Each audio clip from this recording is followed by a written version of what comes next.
오늘 본문에서는 뜻밖의 장면이 펼쳐집니다. 제사장들과 선지자들은 예레미야 선지자를 신성 모독으로 고발하고 그를 사형에 처해야 마땅하다고 했습니다마는 고관들과 백성들은 예레미야 선지자를 죽여야 할 분명한 이유, 즉 정당한 명분이 없다고 말하고 나선 겁니다. 이것은 참으로 뜻밖입니다. 저들은 기꺼이 회개하는 것은 아니면서도, 그래서 적극적으로 예레미야 편에 서는 입장이 아니면서도 예레미야에게 유리한 발언을 내고 있습니다. 아마 스스로는 옳지 않을지언정 보편적인 정의감이라는 것이 있습니다. 그것에 의해서 이렇게 판단하는 것으로 보입니다. 누구나 보편적인 공명정대함은 충분히 있을 수 있습니다. 이처럼 인간은 자신은 비록 옳지 않을지언정 대외적으로는 얼마든지 옳은 모양을 추구하는 사람으로 나타날 수 있다는 것입니다. 이처럼 10길 물속은 알아도 한 길 사람 속은 모른다는 그런 말을 떠올릴 수 있는 상황이 펼쳐졌다고 생각합니다. 고관과 백성들이 예레미야의 처벌을 이처럼 주저할 때에 이번에는 예루살렘 지역에 장로 몇 사람이 일어나서 발언을 합니다. 구약 성경에도 이렇게 나타나는 장로라고 불리는 분들의 위상은 그 지역의 원로들입니다. 말 그대로 장로라는 뜻이 품고 있듯이 연장자를 가리킵니다. 어른들을 가리키는 것이지요. 특별히 그들은 그 지역의 지도자들입니다. 그래서 중요한 결정을 내릴 때에, 또 법정에서 심리를 할 때에 그들의 발언은 최종 결정을 내리는 중요한 기준을 제시하는 그런 정도의 큰 위상을 가지는 분들입니다. 오늘 주어진 상황에서 예루살렘의 장로들은 예레미야를 죽여서는 안 될 이유들을 제시하고 있습니다. 죽여서는 안 될 그 근거로서 첫 번째로 예를 든 인물은 바로 선대 그 이전의 왕이었던 히스기야 시대의 이 미가라는 선지자의 사례였습니다.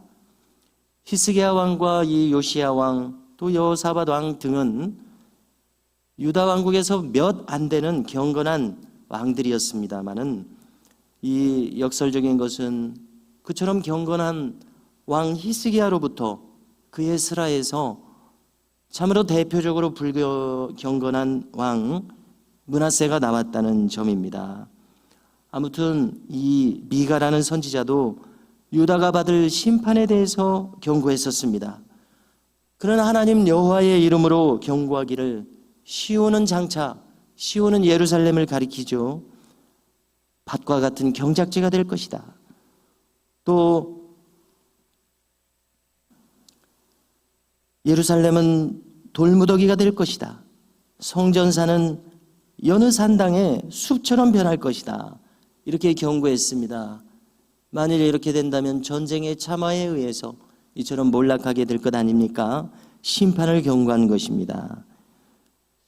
그래서 장로님들은 묻습니다. 이때에 히스기야와 유다의 전국이 미가 선지자를 죽였더냐 묻습니다. 죽이지 않았습니다. 오히려 히스기야는 두려워하면서 하나님께 간구했습니다.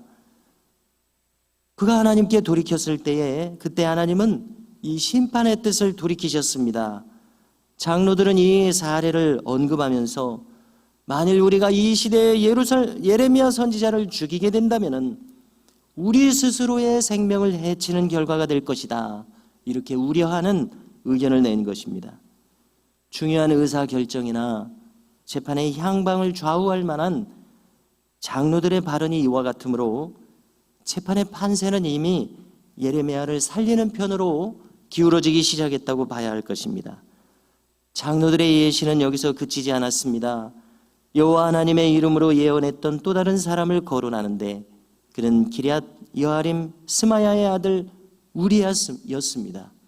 기럇 여아림은 예루살렘 남서쪽으로 30km 정도 되는 성읍입니다. 이 우리야라고 하는 이름 모를 선지자, 이름이 높지 않은 선지자죠. 무명의 선지자라고 봐야 될 것입니다. 그도 예레미야의 경고와 똑같은 경고를 전했습니다.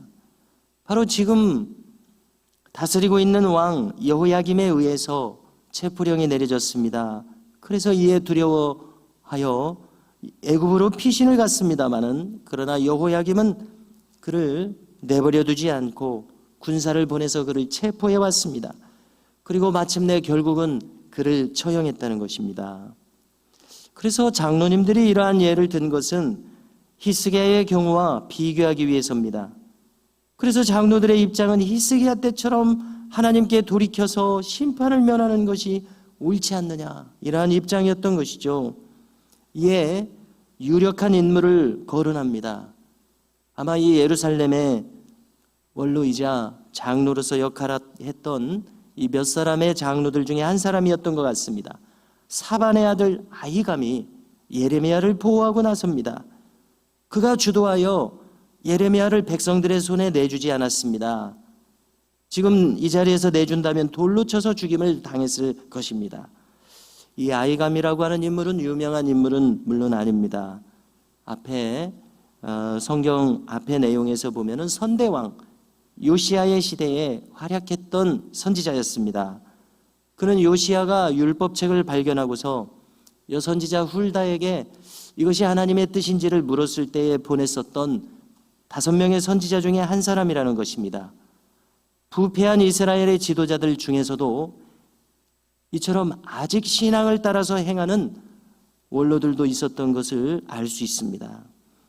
우리가 지난 사도행전 본문을 살폈을 때에 천부장이 여러 번 바울을 보호해 주지 않았습니까? 그리고 연관지어서 생각할 때 종교개혁 시대에는 프레데릭이라고 하는 군주가 루터를 군사를 들여서 보호해 주었던 그런 장면을 연결지을 수 있습니다. 예레미야도 이처럼 아히감이라고 하는 원로 선지자에 의해서 보호를 받도록 하신 것을 알 수 있습니다. 이는 이렇게 짐작할 수 있습니다.